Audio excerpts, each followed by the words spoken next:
America's war against Russia to try to break it away from China before going to war with China, the first thing that America wanted to do was to lock in its control over Europe, because that's where the money was. That's where the easiest way to get things is. You want to take over the richest economies in the world and lock them into the United States. And that means taking over the Eurozone, England, and Japan.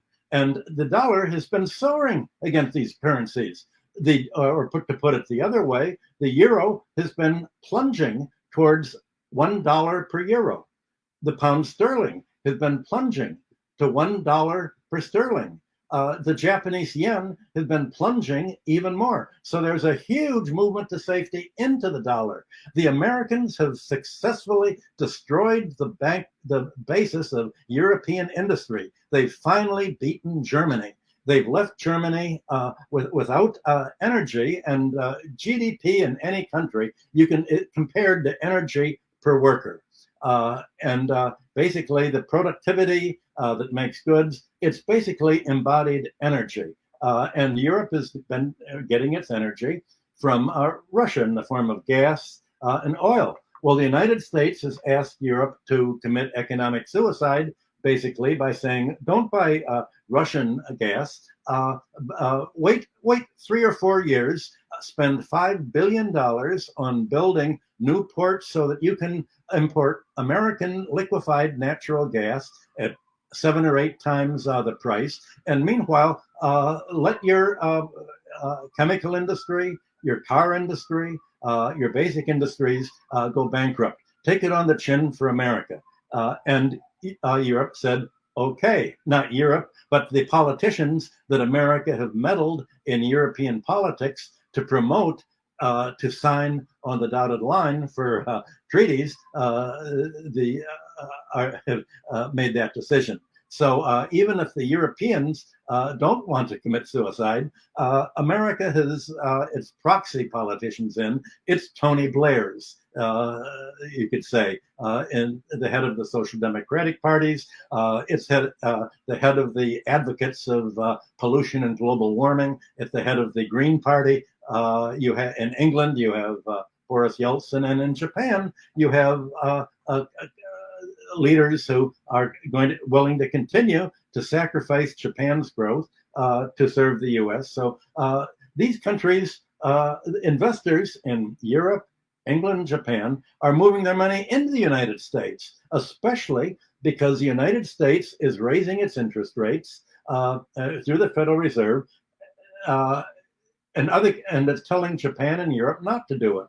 So the Eurozone has very low rates. People are borrowing at under 1%, moving it into the United States to make 2.5%.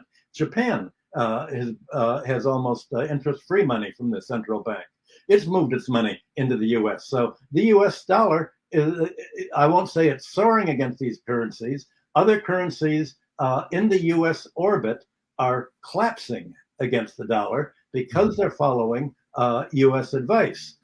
So I think when you say other countries are breaking away, you're talking about the bulk of the world, Central Asia, and Latin America and Japan. But the key to the present, the new Cold War II, is America has to achieve its almost dictatorial dominance over Europe and Japan and its client oligarchies and client dictatorships. And without realizing that this is American democracy is where the leaders of the whole world follow what the United States tells them to do, because the United States identifies itself as the democratic center. So democracy no longer means a political system where voters get to determine who's in charge. Democracy is the policy dictated by the United States State Department.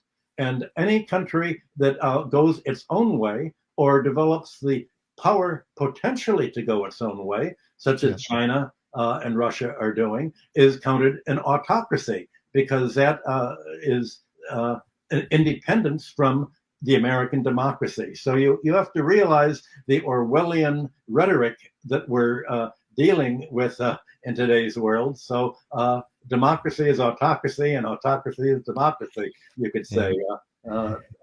The question is, of course, will the world really break into two halves? And it looks like it is breaking into parts. And there will be the U.S. and its allies, U.S., Europe, and Japan, against the Eurasian core that will go hand in hand with Africa and Latin America and other Asian countries, who able to rely entirely on trade and investment among themselves. And the United States, by isolating, seeming to isolate Russia and China and Iran and other countries, actually is isolating its own dollar area, America, Europe, and Japan, from the rest of the world. So there is an iron curtain, but it's not to keep other countries out. It's to keep its own allies within.